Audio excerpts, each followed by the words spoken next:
Iraqi Shia militias and Kurdish forces are continuing their advance against Islamic State militants after breaking the siege of Imali in northern Iraq.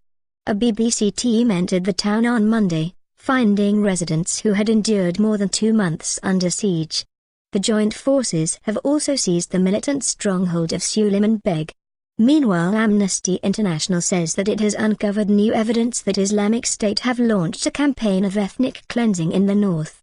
The Islamic State is carrying out despicable crimes and has transformed rural areas of the northern region of Sinjar into blood-soaked killing fields in its brutal campaign to obliterate all trace of non-Arabs and non-Sunni Muslims, Amnesty's Donatella Rovera said. The UN is sending a team to Iraq to investigate acts of inhumanity on an unimaginable scale. Violence in Iraq has escalated dramatically in recent months. ISIS, formerly known as ISIS, and allied Sunni rebels have taken control of large parts of northern and western Iraq.